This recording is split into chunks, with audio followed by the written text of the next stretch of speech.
delay on the applause. A little disappointing, but I'll blame it on the heat. How are we all doing today? Good, are we all staying cool?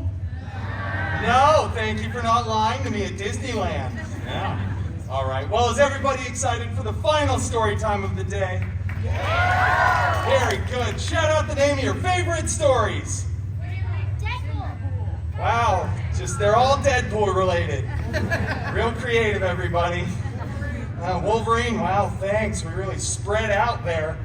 All right, we're just going to do the one that's scheduled by Disney because I don't want to think. This story here is a personal favorite of mine. It's a beloved bedtime tale, and it's free use, so Disney can't be sued. This story is Little Red Deadpool. Yeah, that was an applause cue. You're all really disappointing me today.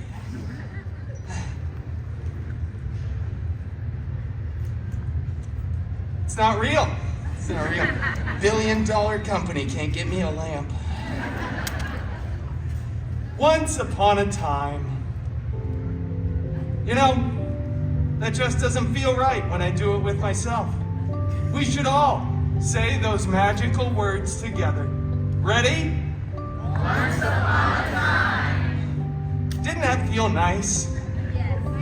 Didn't sound nice, but at least you tried. Little Red Deadpool set off one day to bring her grandmother a delicious basket of churros. You see, Grandma was a real misanthrope who lived in the middle of a dark forest in a really old, worn-down cottage. She didn't live in a nice, clean, assisted living facility like where most of our Meemaws live against their will. This seems dangerous, thought Little Red to herself. But she ventured off into the woods anyway, so that children could learn from her mistakes for hundreds of years to come. It's really an after-school special kind of cautionary tale. Little Red skipped merrily through the forest, right past a whole bunch of unnecessary exposition, and arrived at Grandma's cottage. She opened the door to find Grandmama laying there in a beautiful four-poster, old-timey mahogany bed. I mean, that thing is beautiful. Grandma, I've brought you a basket of churros. You see, Grandma looked super weird. And it wasn't because she was overusing that weight loss drug, Ozempic. No, it's because Grandma was secretly the big bad Wolvie in disguise. Nice. Grandma, what blue eye contacts you have? They're canon. Oh, and Grandma, what a retro comic accurate yellow costume you finally have! Shut up, bub. It's the best impression I got. And Grandma, what big claws you have! Are those vibranium? No! They're adamantium. Shing! Grandma's not an Australian!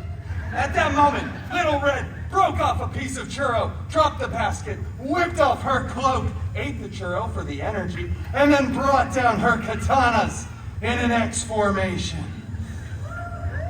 Oh, thanks. Yeah. No, it wasn't an Easter egg or anything. It's just a cool stylistic choice.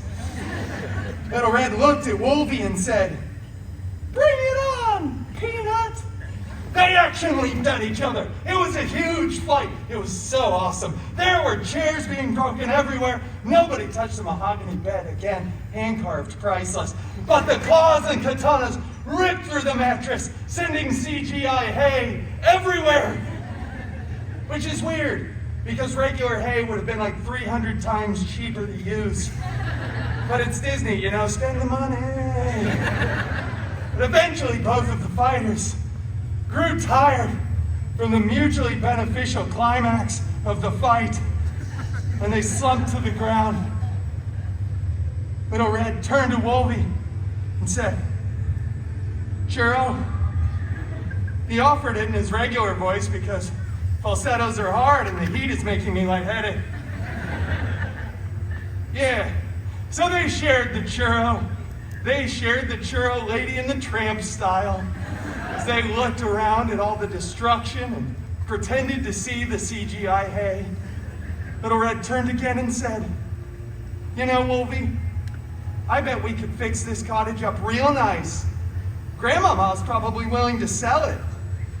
Gee, where is Grandma anyway?" "She's, on vacation." "Oh, that's not ominous or foreboding at all. In fact, I trust you fully. Do you want to be roommates?" "Yeah." And so they were roommates. Right. Little Red took the top bunk and Wolvie was the bottom. And they lived happily ever after.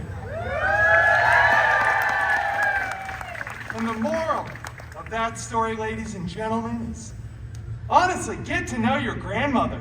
Really? You can't tell the difference between some old woman in a bed and a huge jacked man? A huge jackman? And we got it the second time around. All right, well, thank you so much for joining me here for this story, everybody.